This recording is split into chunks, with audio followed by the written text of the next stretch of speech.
Olá, a paz do Senhor, sejam bem-vindos ao canal Recalculando a Rota. Eu sou seu irmão em Cristo, evangelista Davi Nascimento, e estamos aqui para ministrar a primeira lição do segundo trimestre de 2023. A lição, ela fala sobre o livro do Gênesis, sobre as primeiras coisas, e o título é Gênesis, a segurança de viver pela fé nas promessas de Deus. Então nós vemos desde o início da raça humana, nós vemos promessas de Deus, promessas de redenção, promessa de não destruir a raça humana, como aconteceu no dilúvio, por águas, através das águas. Então é um livro que traz promessas, mas principalmente é um livro que trata do princípio, do início. E a primeira lição, a lição de número 1, é do Éden a Babel. Um resumo, um apanhado histórico aqui, para introduzir no Gênesis, para a gente entender um pouco sobre esse livro que a gente desde criança começa a estudar nas escolas bíblicas, ainda nas salinhas, eu que fui criado em igreja, mas muitas informações passam desapercebidas. E é importante estudarmos o Gênesis para que nós possamos ter a maior clareza possível em relação a este livro. Se você ainda não é inscrito no canal, se inscreva. Esse canal tem como objetivo trazer mensagens de estudo bíblico, mensagens fundamentadas na palavra de Deus. E sempre que o canal soltar algum vídeo, lançar algum vídeo, você será notificado desde que ative o sininho aí. Então, feito isso, vamos pensar sobre o Gênesis. Vamos estudar sobre o início de todas as coisas. O texto áureo da nossa lição nos diz o seguinte, está em Gênesis 3, o versículo 15, e diz assim: E porei inimizade entre ti e a mulher, entre a tua semente e a sua semente. Esta te ferirá a cabeça e tu lhe ferirás o calcanhar. Essa é a primeira promessa que a gente encontra. A primeira promessa, uma promessa de alguém que se levantaria para vencer a serpente. A serpente que usa de artimanhas para enganar o primeiro casal, para enganar a Eva e o Adão. Então, isso aqui é logo posterior à queda. Nós temos esse relato de uma sentença de Deus direcionada à serpente. A verdade aplicada nos diz o seguinte: o Senhor Deus, que criou todas as coisas conforme a sua vontade, é poderoso para cumprir sua gloriosa promessa. E nós vimos essa promessa acontecer quando Cristo vai até a cruz e morre por todos nós, vencendo Satanás, vencendo a antiga serpente e nos dando a oportunidade, nos dando o direito de reconciliar com o nosso Criador, de sermos chamados filhos de Deus. Os objetivos da nossa lição é mostrar Deus como Criador e Senhor da história, apresentar o coração do homem e o coração de Deus, explicar a origem das três civilizações antigas, de onde surgiu as civilizações mais antigas, que aí já está lá depois, posterior ao dilúvio, quando acontece o dilúvio e a partir dos 3 filhos de Noé nós vamos ver surgindo civilizações. Então, Gênesis, para começo de história, para começo de estudo, nós precisamos entender o início de todas as coisas. E é o primeiro livro que trata disso. Nós vamos encontrar depois o livro de João, que é considerado o Gênesis nos Evangelhos. Nós vemos ali o início de todas as coisas. Antes ainda desse Gênesis aqui, desse relato, nós vemos Deus criando todas as coisas a partir do verbo, a partir da palavra. E essa palavra, esse verbo, se encarna e vem habitar entre os homens. Então, mas até chegar nesse ponto, o que nós temos de relato de início é isso aqui.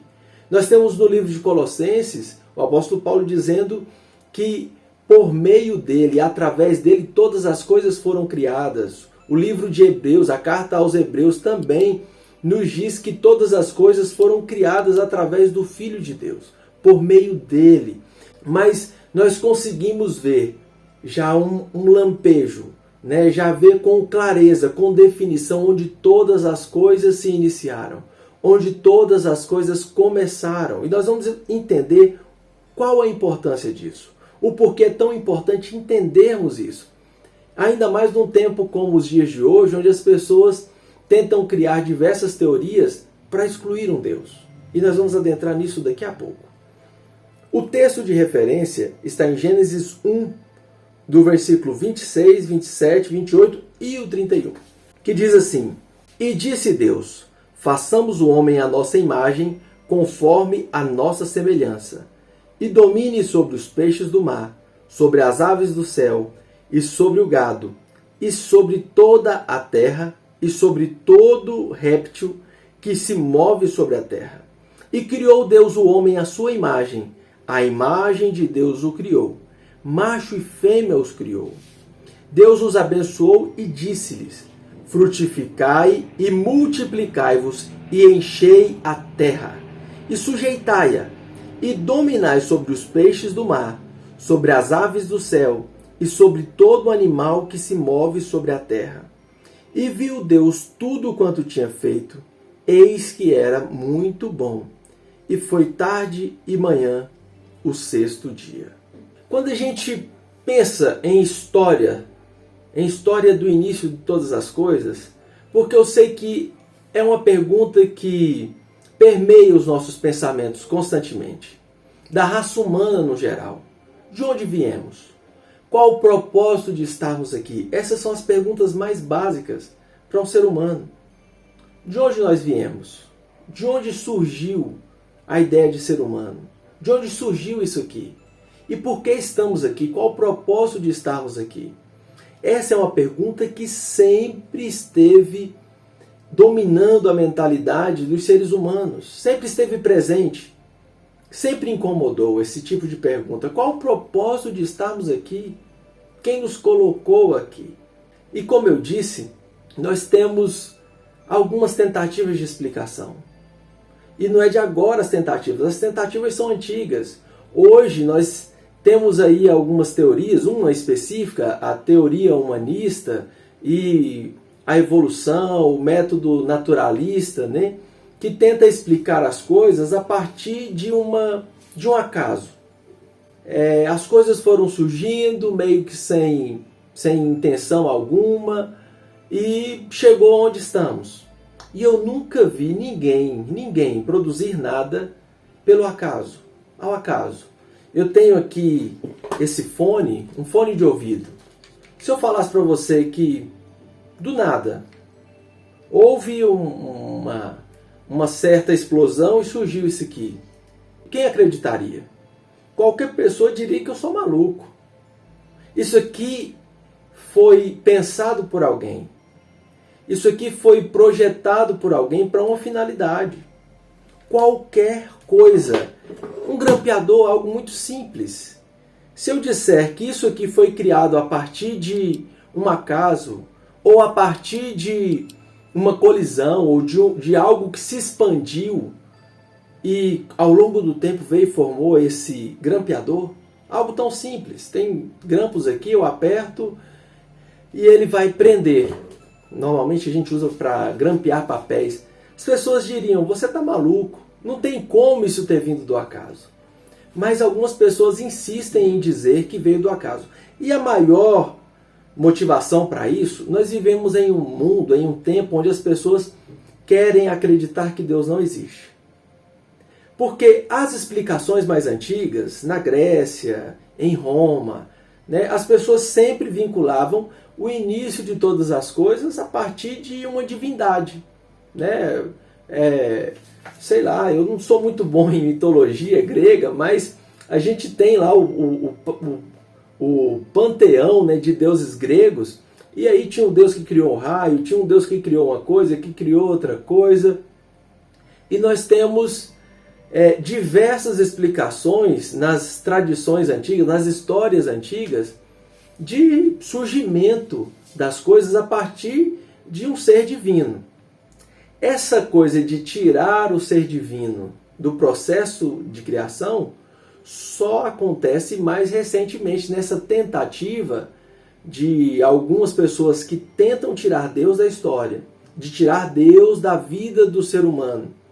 de dizer que não há necessidade da existência de um Deus, que tenta se explicar isso de forma ao acaso. Mas o livro de Gênesis nos diz claramente: Deus criou todas as coisas. No princípio criou Deus os céus e a terra. No início de todas as coisas, Deus criou os céus e a terra. E é interessante quando a gente estuda um pouco sobre relatos que dizem sobre o início de todas as coisas, os documentos mais antigos, nenhum deles se equiparam ao tanto de informação que o Gênesis tem. Existem documentos antigos, babilônicos, épicos babilônicos, que relatam a criação, relata algo muito parecido com o que a gente tem no Gênesis, no livro do Gênesis bíblico. Relata coisas sobre a criação, como as coisas foram surgindo a partir da vontade divina. Nós temos alguns relatos, não só babilônicos, que relatam o dilúvio, que nós vamos falar aqui um pouco sobre isso nessa lição, sobre essa destruição, um reset na humanidade, porque a humanidade se corrompeu grandemente. Nós temos alguns relatos, inclusive quando você estuda a história aqui maia, história de povos distante lá daquela região, os relatos históricos dessas pessoas que foi passado de geração a geração, coisas que estão escritas nas paredes das construções deles, relatando uma grande enchente, uma grande quantidade de água que cobriu toda a terra. Então não é algo que está só no relato bíblico. Nós encontramos em outros lugares, em outras tradições históricas de outros povos, as histórias muito parecidas com essa do Gênesis. Só que aqui nós temos tudo isso de forma concentrada e com muito mais informação. Nenhum outro texto antigo contém tanta informação como o texto de Gênesis, como o texto que nós temos hoje na Bíblia, como o livro do princípio, que foi um livro que acreditamos ter sido escrito por Moisés. A tradição cristã diz que esse livro foi escrito por Moisés. E ele é escrito no intuito de mostrar exatamente para nós isso. Deus criou todas as coisas. E por que é tão importante entender isso? Aqui nós entendemos qual a origem nossa. Foi Deus que nos criou. Foi Deus que nos colocou aqui. E mais do que isso, o livro do Gênesis tem como objetivo mostrar que o ser humano, criado por Deus, colocado por Deus nessa terra, para um propósito, se desviou da vontade de Deus, desobedeceu a Deus. E a partir de então, passou-se a ter uma necessidade de redenção. E a promessa de redenção começa com o texto que nós lemos aqui em Gênesis, no capítulo 3. Deus dizendo que ele enviaria um que da semente da mulher venceria Satanás, pisaria a cabeça de Satanás, esmagaria a cabeça de Satanás. E desde então Satanás passou a fazer de tudo para que não chegasse esse tempo. E ele passa de todas as formas a tentar ferir o calcanhar da raça humana, do descendente da mulher, para que isso não acontecesse. Mas como vimos aqui, as promessas de Deus se cumprem. E o Cristo veio para nos dar a possibilidade de nos reconciliarmos com o nosso Criador. E o Antigo Testamento inteiro passa a descrever o plano de Deus. Gênesis mostra Deus resetando a humanidade através do dilúvio. Depois começa que as 3 civilizações, os 3 filhos de Noé. E a partir dali, a história bíblica começa a focar em Abraão. Muita gente pergunta, mas se o Gênesis tem tanta vontade de dizer sobre todas as coisas, por que não fala de outras civilizações? O objetivo do livro do Gênesis não é ser um compêndio de história. Não é ser um volume que diz sobre toda a história da humanidade, sobre detalhes de certas nações. O objetivo é mostrar o plano de redenção de Deus. O plano de redenção que começa a ser focado, a ser direcionado a uma família, a família de Abraão, que é descendente de Sem. Então, começa a se direcionar para Abraão, porque é da nação de Abraão, é dos filhos de Abraão, é a partir da família de Abraão que todas as famílias da terra seriam benditas. É a partir da família de Abraão que todas as famílias da terra passarão a ser aceitas por Deus novamente através de um dos filhos de Abraão, através de um descendente de Abraão. Então é por isso que a história começa a focar. Se você tem dúvida, por que a Bíblia não se empenhou em falar sobre outros povos?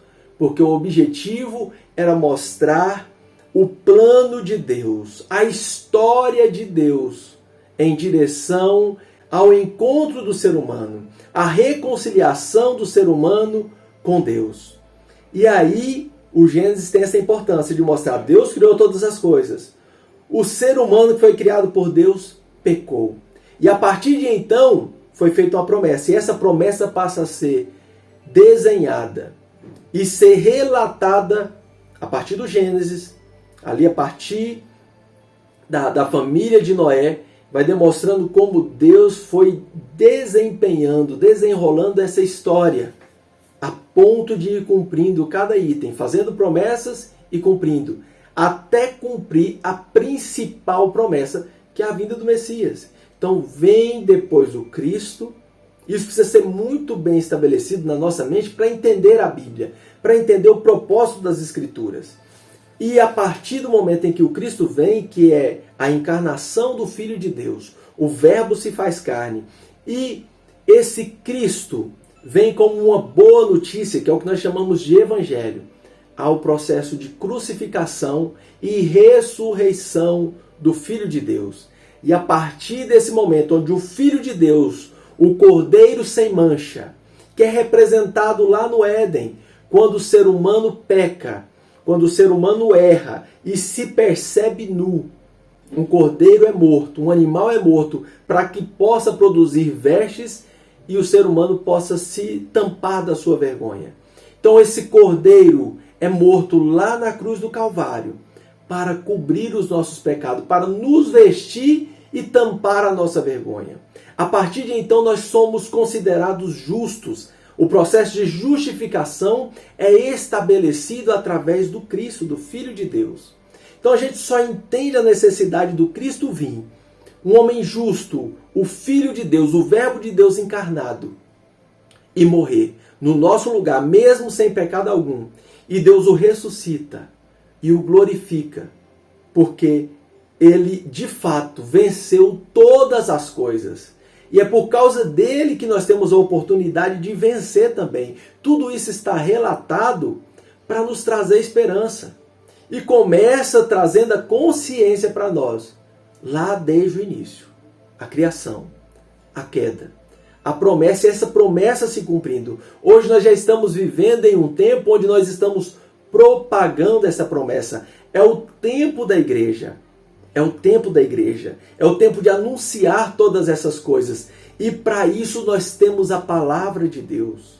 A palavra de Deus que é viva, que é eficaz e que mostra todo esse plano, todo esse trabalhar de Deus, para que o ser humano possa um dia estar face a face com o seu Criador, cantando Santo, Santo, Santo, em um só coro. Essa é a nossa esperança. Então, meu irmão, o livro do Gênesis é fundamental para a nossa fé, para nós entendermos todas essas coisas e vermos como Deus é fiel para cumprir as suas promessas.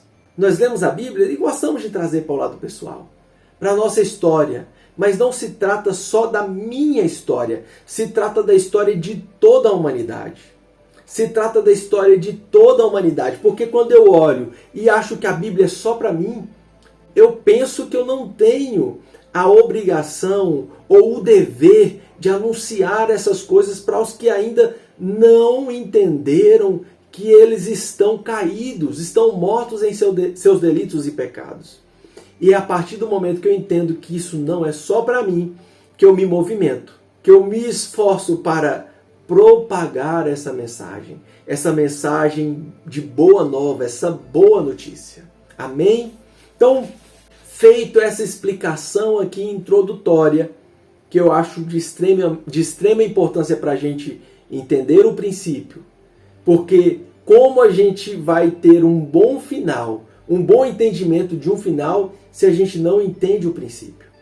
E Deus fez questão de que Moisés escrevesse todas essas coisas. Moisés, como um homem estudado, alguém que teve acesso aos melhores escritos, às melhores teorias, estudou com os melhores professores do mundo antigo. Esse homem, que era príncipe da maior potência da época e tinha acesso aos melhores professores, e depois de um certo tempo, a partir do momento em que ele tem contato também com a sua tradição, a tradição do seu povo, ele compila tudo isso e Deus o usa, o inspira para escrever todas essas coisas, sabendo Deus que nós precisaríamos disso nos tempos de hoje. E Deus preparou Moisés durante esse tempo para que ele pudesse escrever com tanta riqueza, ao ponto de ser o melhor texto, o mais bem trabalhado, o mais bem explicado, o mais rico texto que relata o início de todas as coisas. Vamos aos tópicos da lição de forma rápida, até porque a lição você tem ela aí, você tem como ler. Então o objetivo aqui não é ler tópico de lição, mas trazer alguma contribuição para que possa enriquecer a sua aula. Elohim, o Criador e Senhor da história. Então o Gênesis apresenta o Elohim, o Criador de todas as coisas. No princípio o Elohim criou todas as coisas. O tópico 1.1, nós temos aí o Cordeiro que foi morto antes da fundação do mundo. Então, o Gênesis começa falando de Deus criando todas as coisas, mas Apocalipse 13 fala do Cordeiro de Deus que foi imolado antes da fundação do mundo. E quando a gente lê, como eu disse, João, o Evangelho de João, falando do verbo que criou, que estava com Deus criando todas as coisas, e todas as coisas que foram feitas através do verbo. Colossenses, Paulo dizendo na carta aos Colossenses que nele, por ele, todas as coisas foram feitas. A carta aos Hebreus também dizendo que por meio do Filho todas as coisas foram criadas. E Apocalipse diz que Deus já sabia que o Cordeiro precisaria ser morto. E o Cordeiro foi imolado antes da fundação do mundo, antes que fosse criado o mundo, o planeta Terra, a raça humana. O Cordeiro já sabia que deveria morrer. O Cordeiro foi imolado antes da fundação do mundo. Então, Deus não criou algo para ser pego de surpresa. E é um dos tópicos aqui, né, que é uma das questões que a revista trata. Deus não é pego de surpresa quando o homem erra. Deus já sabia, e o texto de Apocalipse diz isso. O Cordeiro foi morto antes da fundação do mundo. O próximo tópico fala que Deus vela pela sua palavra. E aí nós vemos no desenrolar aqui desse subtópico, Deus prometendo que haveria de vir alguém da semente da mulher que mudaria todo esse cenário, que venceria a serpente, essa serpente que enganou a raça humana. Deus promete isso e nós vimos essa promessa se cumprir a partir do Cristo, a partir do nascimento de Jesus Cristo. Uma concepção produzida pelo Espírito Santo, fruto do Espírito Santo, alguém 100% homem, 100% Deus, que vem e vence Satanás. Deus cumprindo a sua promessa. Porque Deus cumpre a promessa dele, continua de pé. E a promessa dele é que voltará, que o Filho dele voltará para nos buscar. E é isso que mantém a nossa esperança. Num Deus que cumpre as suas promessas. Em contrapartida a um Deus que cumpre a promessa, nós vemos aí uma tentativa de Satanás de interromper, de atrapalhar essa promessa. E aí nós vemos no próximo subtópico, 1.3, a semente da mulher. Deus profere a sentença a Satanás, a serpente, dizendo que a descendência da mulher, o descendente da mulher, a semente da mulher, esmagaria sua cabeça.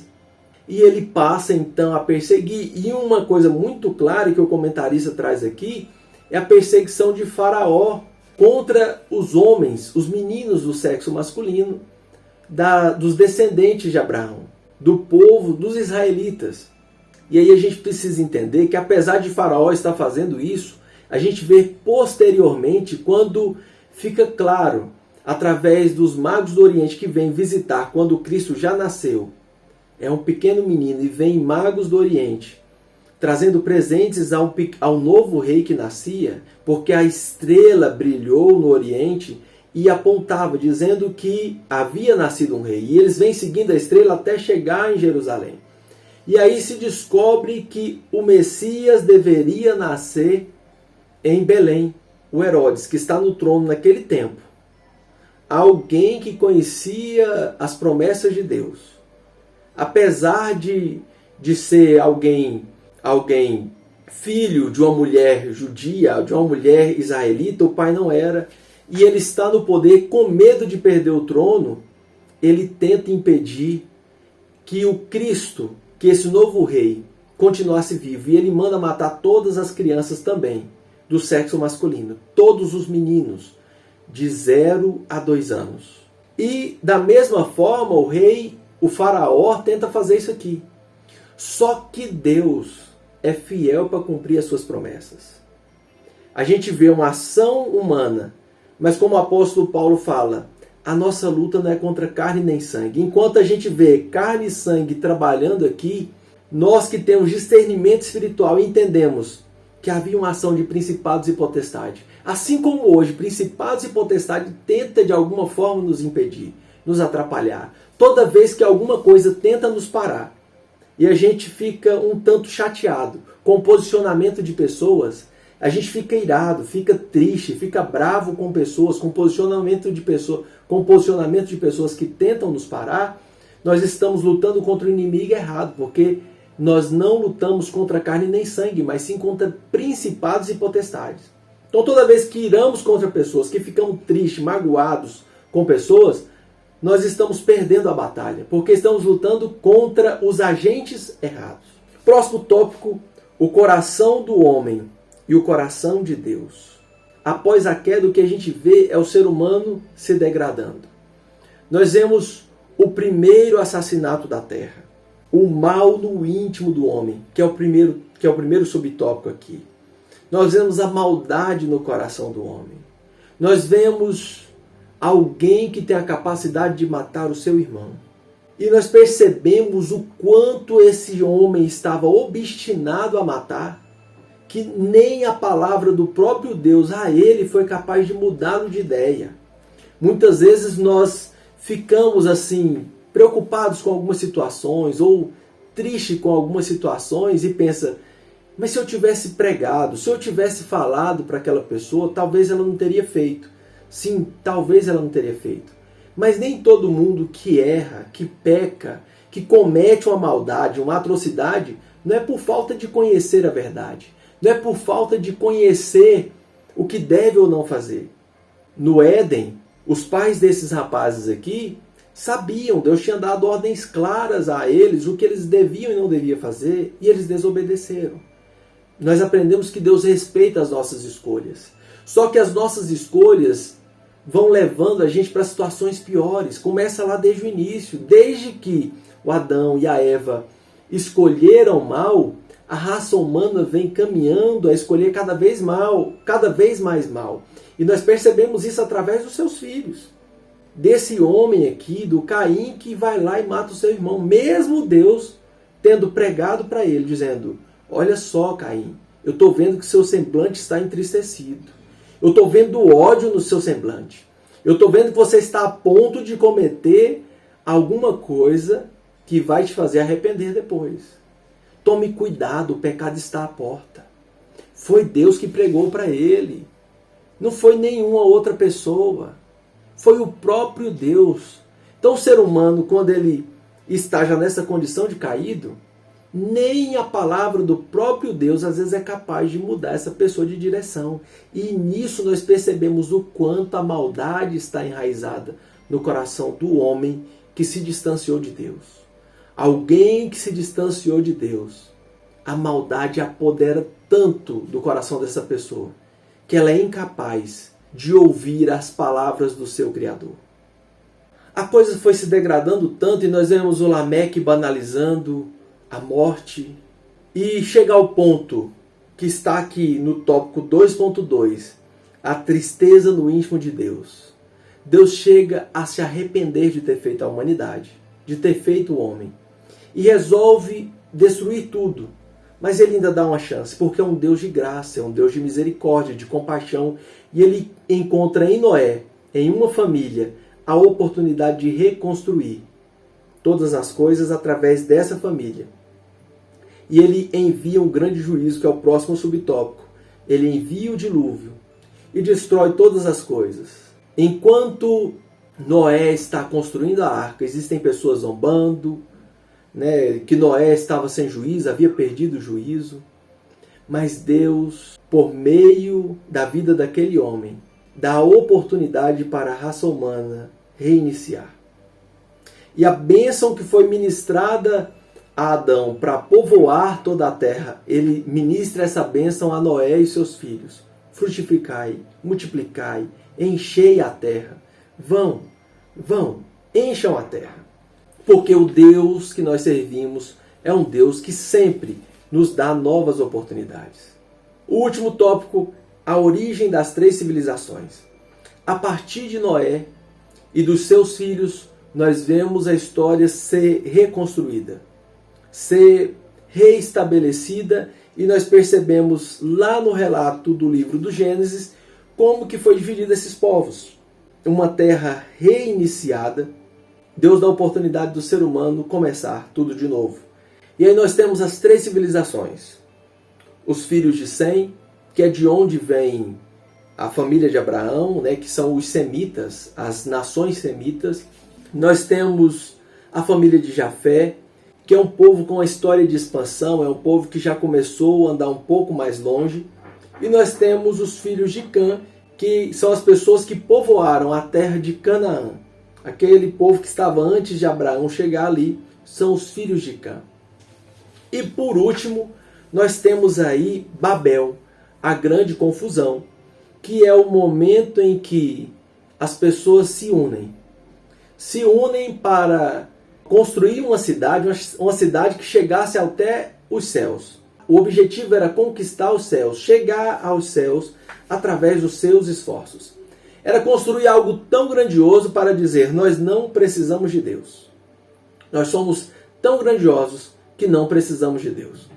E a partir desse momento em que o ser humano decide se reunir, um grupo decide se reunir e fala: nós vamos ficar aqui, porque nós vamos chegar até os céus sem a ajuda de Deus. E Deus dos céus fala: olha, nós perceba o seguinte, o ser humano é um só, fala uma só língua, tem só um objetivo, e tudo que eles quiserem fazer, falando a mesma língua, eles vão conseguir. Então a gente precisa esparramar esse povo, o objetivo é que eles povoem a terra. E aí começa a haver uma confusão nos idiomas. Alguém pede uma coisa, pede um item, vem outro item. E aí fica inviável construir algo. Porque se eu peço uma pá e o cara me traz um tijolo, não cumpre o objetivo que eu preciso naquele momento para construir. E começa a haver uma confusão, começa a haver uma grande confusão. E eles decidem que é melhor se espalhar. E aqui eu queria aprofundar um pouquinho em alguns pontos. Uma coisa que a gente pode aprender com Babel é que, se nós quisermos fazer alguma coisa enquanto igreja, nós precisamos estar focados, direcionados e com um pensamento único. O pensamento deve ser um pensamento direcionado pelo Espírito Santo, porque é Ele que é o mentor da igreja, é Ele que é o paráclito, é Ele quem deve nos conduzir. Então o primeiro ponto é esse. E o segundo fala justamente sobre a descida do Espírito Santo, porque aqui nós temos pessoas reunidas, línguas diferentes e uma grande confusão, onde ninguém entende nada. E aí eu gosto dessa passagem de fazer um paralelo com o Pentecostes, porque nós temos um grupo reunido, diversas pessoas falando em dialetos diversos, e pessoas do mundo inteiro, que estão esparramadas pelo mundo inteiro, que vêm a Jerusalém para as festas de Pentecostes, para a festa da Páscoa, que estão ali provavelmente desde a Páscoa. Eles falam nós estamos ouvindo das grandezas de Deus no nosso idioma, lá nativo. E o motivo da descida do Espírito Santo era para que a igreja também saísse de Jerusalém e fosse até os confins da terra buscar essas pessoas, anunciando as grandezas de Deus e anunciando que o Cristo de Deus, a promessa de Deus, foi cumprida, foi consumada na cruz do Calvário, dando esperança de salvação a mim e a você. Então, enquanto Babel, um esforço humano de alcançar o céu, provocou grande confusão a ponto de espalhar essas pessoas por causa dessa confusão, nós vemos no esforço de Deus, a partir da ação de Deus, uma ação do alto a baixo e não de baixo para cima, diversas pessoas conversando em diversos idiomas, em diversos dialetos, mas todas dizendo uma só coisa, dizendo das grandezas de Deus, dizendo das promessas de Deus que foram cumpridas através do Cristo. E o testemunho daquele dia, a confirmação dessa ação nesse dia, foram 3.000 almas convertidas, a partir da mensagem de Pedro anunciando Cristo como Filho de Deus, que morreu pelo meu e pelo seu pecado. Então, que eu e você, conscientes da condição que estávamos, consciente do Deus que criou todas as coisas, que nós possamos entender que o Espírito Santo sobre nós, nos direcionando, tem como objetivo nos conduzir até os confins da terra e fazer discípulos do Cristo, fazer com que essas pessoas que encontrar conosco possam se transformar em alguém que de fato reflete a imagem e semelhança do Senhor. Refletir a imagem e semelhança do Senhor, como foi lá no princípio, é olhar para o ser humano e ver o Criador. E contemplar o Criador através das suas ações. Igual o Cristo, quando as pessoas olhavam para o Cristo e conseguiam ver a ação de Deus, conseguiam ver Deus através do Cristo. E é cheios do Espírito Santo, é consciente do poder do Espírito Santo que desceu sobre nós, que nós vamos até os confins da terra, cheios de poder, para anunciar esse Cristo que veio para reconstruir todas as coisas, esse Cristo que veio apontando não uma criação antiga, mas um novo céus e uma nova terra, onde habitaremos por toda a eternidade com o nosso Criador. Um abraço e fique na paz do nosso Senhor Jesus Cristo.